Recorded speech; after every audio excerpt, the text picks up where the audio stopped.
마취나 아니면 마취가 깬 직후 욕을 하신다거나 움직임이 있으신데 보통 뭐 여자분들이나 일반적인 경우에는 그냥 뭐 사실은 애교죠. 뭐 남자분들이 욕을 많이 합니다. 저도 동의합니다. 네, 욕 아주 많이 먹습니다. 저는 그런 사람이 아니기 때문에 전혀 걱정 안 하는데. 안녕하세요. 성형외과 전문의 이수환입니다. 마취 통증의학과 전문의 이승현입니다. 실제로 환자분들이 오셨을 때 이 얘기 진짜 많이 물어봐요. 수면 마취를 하냐, 전신 마취를 하냐. 전신 마취를 한다고 하면 벌컥 겁부터 내요. 전신 마취 해야 돼요? 하다가 죽는 거 아니에요? 뭐 이런 무서운 얘기도 많이 하시거든요. 어떤 경우에 어떤 마취가 더 좋고 수면 마취와 전신 마취가 어떤 차이가 있는지 저희 병원 마취 통증의학과 전문의 선생님 모시고 와서 한번 마취에 대해서 한번 얘기를 들어보도록 할게요. 네, 저는 환자분들을 주로 수술실에서 만나다 보니까 환자분들이 저에게 질문을 하셔도 말씀을 다 끝마치시지 못하고 잠을 드는 경우가 많거든요. 참 좋은 기회라고 생각합니다. 제가 환자들이 궁금해하는 질문을 미리 받아왔어요. 하나씩 한번 읽어드릴게요.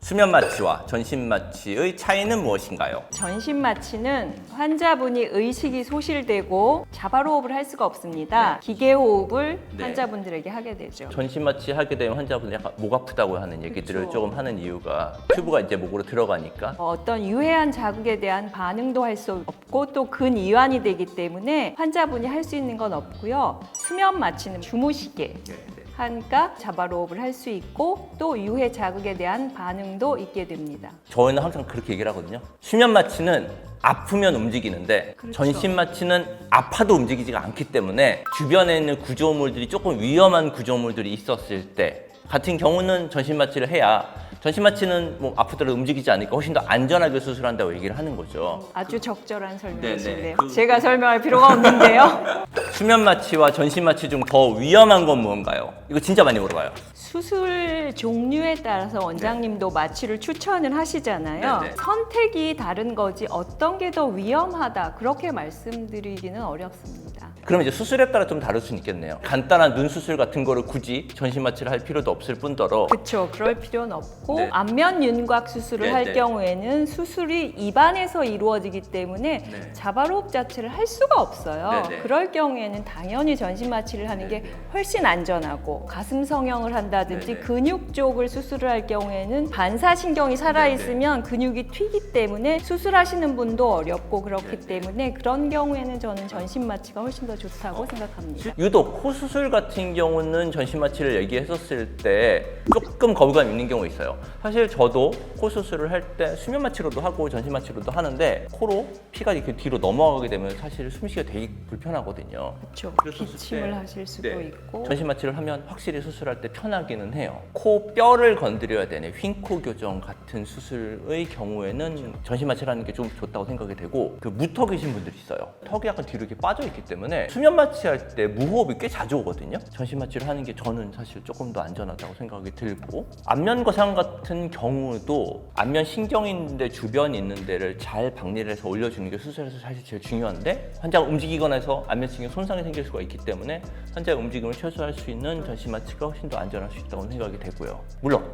쌍꺼풀 수술을 전신 마취할 필요는 없을 것 같고 실제로 전신 마취를 하면 안 되죠. 왜냐하면 중간에 눈을 떠야 되거든요. 결론은 더 위험한 것보다는 환자가 어떤 수술을 하는지에 따라서 그거에 맞는 걸 선택하면 된다. 수술 중 각성을 소지하는 영화 어웨이크. 수술 중에 정말로 몸이 움직이지 못하는데 정신은 깨어나서 모든 수술 과정을 듣고 느낄 수가 있는 건가요? 저거는 좀 말이 안 된다. 현재 쓰고 있는 마취 약제나 마취 방법이 많이 발달을 했기 때문에 깊게 마취를 유지할 수가 있습니다. 어떠한 수술적 자극에도 환자가 움직이지 않는다는 거를 전제로 하는 건데 설사 마취가 부족할 수는 있어요. 그럴 때에는 저희가 수술 중에 모니터링을 하잖아요.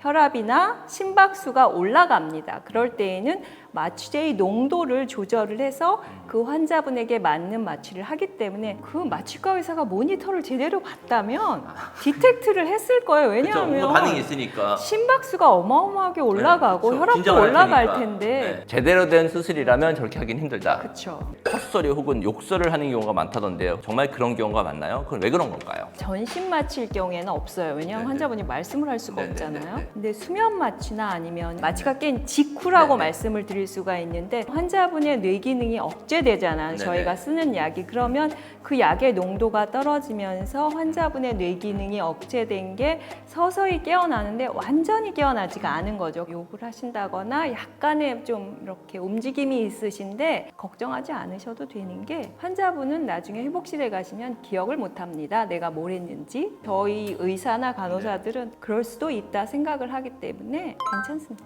보통 뭐 여자분들이나 일반적인 경우에는 그냥 뭐 사실은 애교죠. 뭐 남자분들이 욕을 많이 합니다. 저도 네. 동의합니다. 네, 욕 아주 많이 먹습니다. 원장님들도 수면 마취를 받아보신 경험은 내시경할 때. 그렇죠. 수면 내시경. 원장님들도 그런 걱정하시는지. 저는 그런 사람이 아니기 때문에 전혀 걱정 안 하는데. 내시경을 받을 때는 입에다가 이걸 막 해서 내가 욕을 해도 알 수가 없다.